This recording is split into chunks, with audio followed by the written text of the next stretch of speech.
In May of 1979, a man in Cincinnati had a vivid dream of a plane crashing upon takeoff. The man, David Booth, had the dream night after night until he was so affected that he decided to call the FAA. Expecting to be laughed at, the FAA took Booth seriously, asking him to describe the plane, the airport, and the airline. Booth told the FAA that his dream depicted an American Airlines flight taking off from a large airport. Just after taking off, Booth vividly details that the plane veers left, rolls, and then crashes into the ground. Both the FAA and American Airlines told Booth that it sounded like either a DC-10 or a Boeing 727, but without a tail number or an exact date, there was nothing they could do. On the night of May 24th, Booth had the dream for the last time, because May 25th brought the news that Booth had been dreading. Sitting in Chicago O'Hare's airport on May 25th was actress Lindsay Wagner, and she was waiting to board American Airlines Flight 191 to Los Angeles when she was overcome with a wave of panic and unease. She decided not to board the flight and instead switched to another. Both David Booth and Lindsay Wagner's premonitions have been documented, and they are indelibly linked to the crash of American Airlines Flight 191. Flight 191 was a DC-10 that was scheduled to depart Chicago O'Hare's airport on the morning of May 25, 1979, taking a direct route to Los Angeles International Airport.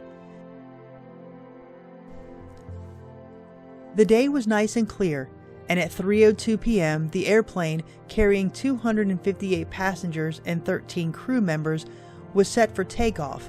But as it roared down the runway, the left engine detached and flipped over the top of the wing, severing several hydraulic lines and about 3 feet of the left wing as it fell to the ground beside of the runway. As the aircraft climbed to about 325 feet, the unbalanced plane began to veer to the left, at which point it stalled and sent the airplane into the ground, killing all on board along with 2 people on the ground. Following the crash, the investigation determined that improper maintenance procedures at American Airlines caused the accident. 8 weeks earlier, the maintenance crew skipped proper protocol in order to reduce time, man-hours, and cost. The maintenance crew inadvertently cracked the pylon used to attach the engine to the wing, and by May 25th, the stress of that tiny crack caused the pylon to fail, which in turn caused the engine to detach from the wing, resulting in one of the worst aviation disasters in U.S. history. Within hours of the crash, numerous residents in a nearby mobile home park next to the crash site reported knocking at their doors and windows, only to find that there was no one there. Within a few weeks of the crash, the knocking became more widespread, with residents also reporting knobs being turned and rattled, footsteps being heard throughout their homes, and in some cases, apparitions being seen. Several of these apparitions were reported to have inquired about missing luggage and worried about making connecting flights before vanishing into darkness.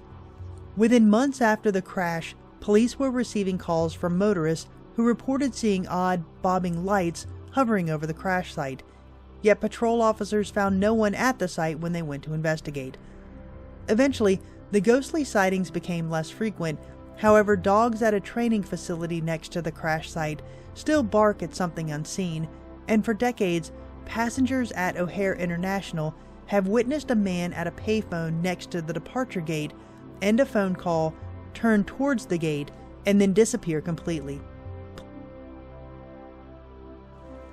Today, the passengers and crew of Flight 191 are memorialized in a tribute wall located near the crash site, 1 brick for each of the 273 people killed.